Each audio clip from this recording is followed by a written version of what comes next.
오늘 주신 말씀 창세기 17장 15절부터 27절까지 말씀입니다. 창세기 17장 15절부터 27절까지 말씀. 15절 제가 먼저 읽겠습니다. 하나님이 또 아브라함에게 이르시되 내 아내 사레는 이름을 사레라 하지 말고 사라라 하라. 내가 그에게 복을 주어 그가 내게 아들을 낳아 주게 하며 내가 그에게 복을 주어 그를 여러 민족의 어머니가 되게 하리니 민족의 여러 왕이 그에게서 나리라. 아브라함이 엎드려 웃으며 마음속으로 이르되 100세 된 사람이 어찌 자식을 낳을까? 사라는 90세니 어찌 출산하리요 하고 이에 하나님께 아뢰되 이스마엘이나 하나님 앞에 살기를 원하나이다. 하나님이 이르시되 아니라 내 아내 사라가 내게 아들을 낳으리니 너는 그 이름을 이삭이라 하라. 내가 그와 내 언약을 세우리니 그의 후손에게 영원한 언약이 되리라. 이스마엘에 대하여는 내가 내 말을 들었나니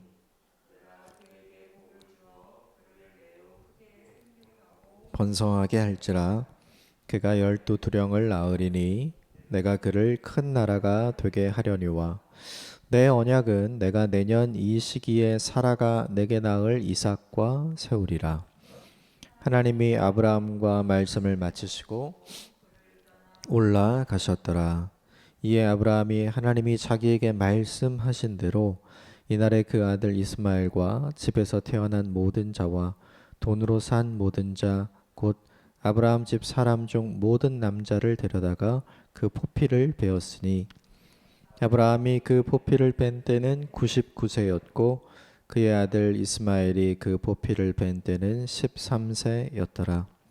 그날에 아브라함과 이스마엘이 할례를 받았고 같이 읽겠습니다.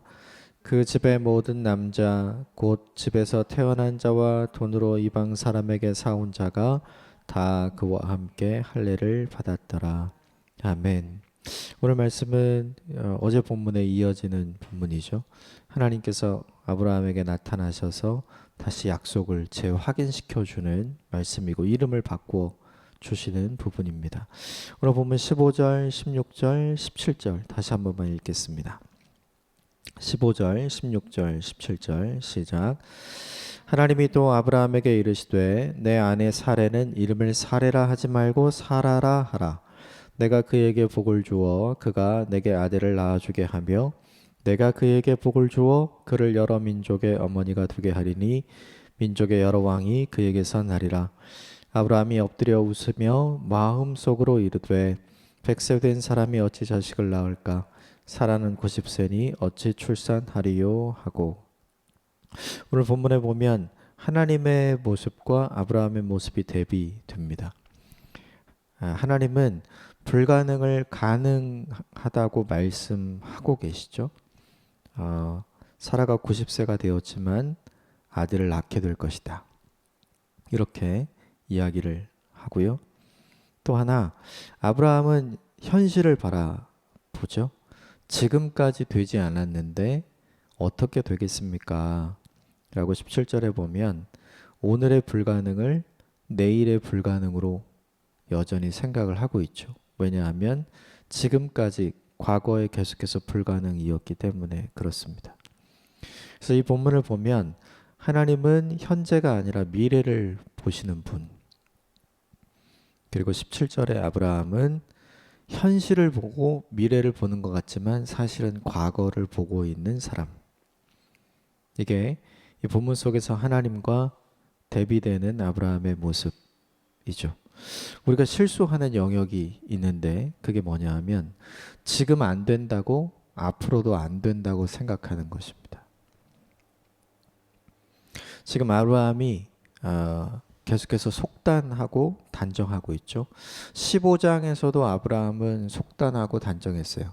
내게 후사가 없으니 내 종 엘리에셀이 내 후사를 잇게 될 것입니다. 라고 속단했고 단정했었죠. 그리고 16장에 들어선 사례가 그랬습니다. 하나님께서 내게 아들을 주지 않았으니 하갈을 통해서 아들을 낳는 것이 새로운 방법이 될 수 있겠다. 사람은 항상 현실의 문제를 보고 무언가 되지 않을 때 하나님과 다른 시각을 가지고 생각하고 판단하는 것 같습니다. 그러므로 중요한 것이 하나 있죠. 하나님의 전능하심을 제한하는 것이 누구인가, 무엇인가. 그것은 바로 우리이고 우리의 불신앙이라는 것이죠. 그러므로 이 15절부터 17절까지 중요하게 우리가 적용해야 될 것이 하나 있다면 나는 어디를 보고 있는가. 하나님은 우리의 미래를 보고 계시고요. 하나님은 우리의 미래에 이루실 일을 생각하고 계시고 준비하고 계시지만 나는 여전히 지나온 과거를 생각하면서 그런 일이 내게 일어나지 않을 거라고 속단하고 단정 지으면서 하나님의 전능하심을 제한하고 있지는 않은가 생각해 봐야 합니다. 또 하나 16절에 보면 반복되는 말이 있는데요. 내가 그에게 복을 주어 내가 그에게 복을 주어. 거기 밑줄을 그으십시오. 본문 속에 하나님이 복을 주시는 분이라고 되어 있죠. 그런데 이 복은 내가 원할 때 내 타이밍에 맞춰서 오지 않습니다. 하나님이 원하실 때 하나님의 타이밍에 맞춰서 하나님의 방법으로 이루어지는 거죠. 그러므로 하나님의 뜻이 이루어지는 방식을 이해하는 것이 우리에게 중요하고 그 방식이 이루어지기까지 기다리는 것이 믿음입니다. 그러나 오늘 아브라함의 모습을 보면 그 믿음을 잃어버린 것 같아요. 오늘 본문 18절이 그것을 우리에게 알려줍니다. 18절 말씀 같이 한번 읽어보겠습니다. 시작. 아브라함이 이에 하나님께 아뢰되 이스마엘이나 하나님 앞에서 살기를 원하나이다. 이스마엘이나 하나님 앞에서 잘 살았으면 좋겠습니다. 어제 본문에 하나님께서 이스마엘을 낳은 뒤 13년 만에 아브라함에게 찾아오셔서 말씀하기 시작하시죠. 우리가 좀 생각을 해봐야 되는 게 13년 동안 하나님이 침묵하신 이유는 무엇일까? 오늘 18절 본문이 그것을 우리에게 보여줍니다. 하나님, 이 아들이 결국은 내 후사가 될 것입니다. 하나님이 그렇게 아니라고 이야기하고 하나님이 약속을 재확인시켜 주셨음에도 불구하고 아브라함은 여전히 현실 속에서 그의 믿음이 흔들리고 있는 거죠. 이스마엘이나 잘 살기를 바란다가 현재 아브라함이 갖고 있는 믿음의 모습을 보여줍니다. 그렇다면 지난 13년 동안 아브라함의 믿음은 어떻게 되었는가? 상승 곡선을 그렸겠는가? 그렇지 않습니다. 13년 동안 이스마엘을 낳은 이후 이스마엘을 기르면서 아브라함의 마음엔 하나님이 주실 약속의 씨에 대한 약속의 자손에 대한 마음이 가득했기보다는 현실 속에 있는 이스마엘이 내 후사가 될 것이라고 여전히 생각하고 있는 것이죠. 그러므로 그의 믿음은 하락 곡선을 타고 있습니다. 큰 은혜는 무엇인가? 믿음의 사람이 믿음의 하락 곡선을 타고 있을 때 하나님이 찾아오신다는 사실입니다. 이게 아브라함에게 주신 큰 은혜이죠. 18절의 고백을 보면 이런 의미인 것 같습니다. 하나님 13년을 기다렸지만 아무 일도 생기지 않지 않았습니까? 이제 더 이상은 믿지 않겠습니다. 라고 고백하는 것 같아요. 우리에게도 이런 일이 있지 않은가 좀 생각해 봐야 됩니다. 아주 오랫동안 마음의 소원을 품고 기도하고 있는 기도의 제목들이 우리에게 있을 터인데 그것이 이루어지고 있지 않을 때 하나님 내가 수년 동안 기도했지만 이게 뭡니까? 내가 더 이상 기도하지 않겠습니다. 내가 수년 동안 내가 기다리고 또 기도하면서 기대했었는데 하나님 이게 뭡니까? 더 이상은 기대하지도 않고 더 이상은 기다리지도 않겠습니다. 라고 하는 문제들이 우리에게 있는 것 같아요. 그 부분이 우리에게 생길 때 우리 스스로 너무 다행이라고 생각하는 건 뭐냐면 그 생각을 하고 있을 때 오늘 하나님께서 아브라함에게 찾아오신 것처럼 우리에게도 찾아오실 거라는 사실입니다. 그러므로 절망이 우리에게 찾아올 때 우리에게 절망만이 남아있지 않은 이유는 뭐냐면 그 절망을 뚫고 소망의 하나님이 새로 찾아오시기 때문인 거죠. 오늘 그 소망의 하나님이 찾아오셔서 이렇게 이야기해 주십니다. 19절 말씀 같이 읽겠습니다. 19절 시작. 하나님이 이르시되 아니라 내 아내 사라가 내게 아들을 낳으리니 너는 그의 이름을 이삭이라 하라. 내가 그와 내 언약을 세우리니 그의 후손에게 영원한 언약이 되리라. 19절 말씀에 이렇게 되어 있습니다. 아니라 되어 있죠. 거기에 뭔가 표시를 좀 해주십시오. 아브라함의 불신앙에 대해서 아니야 라고 하나님께서 이야기하고 있는 장면이죠. 노라고 분명하게 이야기해 주시는 거죠. 아브라함이 불신앙을 가졌던 이유는 되게 간단했습니다. 하나님의 복, 하나님이 그 주신다고 한 그 복, 사라가 아이를 낳는 그 복이죠.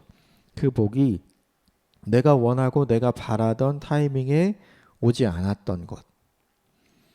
그러니까 하나님은 내가 기대하고 바라는 순간 아무것도 안 하고 계신 것처럼 보이는 거죠.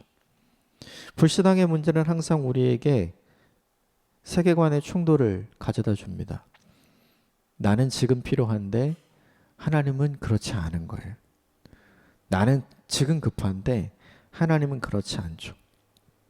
그러므로 믿음의 싸움은 항상 무슨 싸움이 되냐면 내 타이밍과 하나님의 타이밍의 싸움이 됩니다. 출애굽기에 등장하는 출애굽 사건을 우리가 좀 잘 생각해 볼 필요가 있습니다. 출애굽한 이스라엘 백성들은 하루라도 빨리 가나안 땅에 가고 싶었을까요? 그렇지 않을까요? 하루라도 빨리 가고 싶은 거죠. 그런데 그들이 움직였던 방식을 보면 구름 기둥이 움직이면 움직이고 불 기둥이 움직이면 움직입니다. 근데 아무리 가고 싶어도 구름 기둥이 반대로 움직이지 않으면 못 가요. 불 기둥이 움직이지 않으면 못 갑니다. 밤에 쉬어야 되잖아요. 그런데 그 밤에 불 기둥이 움직이면 짐 다 싸야 되는 거죠. 그러니까 철저하게 가나안 땅에 들어가기 전에 출애굽한 이스라엘 백성들이 훈련했던 게 뭐냐 하면 하나님의 타이밍에 나를 맞추는 연습을 한 거예요. 그게 무엇이냐면 믿음이기 때문입니다. 내 타이밍에 하나님을 맞추기 시작하면 누가 하나님이 되기 시작하냐면 우리가 하나님이 되기 시작하기 때문이죠. 그러므로 믿음의 사람이 인생을 통해서 겪게 되는 믿음의 하얀 곡선을 탈 때 겪게 되는 어려움은 뭐냐 하면 내 타이밍과 하나님의 타이밍을 두고 서로 우리 안에서 싸우는 것이죠. 그런데 그것에 대해서 오늘 하나님이 분명하게 이야기합니다. 아니다. 이렇게 이야기하죠. 이 부분이 저는 너무나 큰 은혜로 우리에게 다가옵니다. 하나님이 우리의 믿음에 대해서 가지는 열심이 어느 정도인지를 보여주는 거죠. 이 본문에서 너무 중요한 건 책망하지 않는다는 거예요. 하나님이 야단치지 않습니다. 그리고 친절하게 다시 말씀을 주십니다. 그 말씀이 이스마엘에 대한 말씀도 있고 이삭에 대한 말씀도 있습니다. 20절은 이스마엘에 대한 말씀이고요. 21절은 이삭에 대한 친절한 설명이죠. 우리가 불신앙의 길을 걷고 있을 때 어디 한 대 얻어맞을 것 같지만 하나님은 그런 분이 아닙니다. 우리가 불신앙의 길을 계속해서 걷고 있고 그리고 스스로 이미 포기했을 때 하나님이 찾아오셔서 다시 말씀해 주시고 우리의 불신앙에 새로운 불을 지펴 주시는 것이 하나님이십니다. 그 새로운 불을 지펴주시는 방식이 무엇이냐면 하나님이 약속하신 약속을 바라보게 하는 거죠.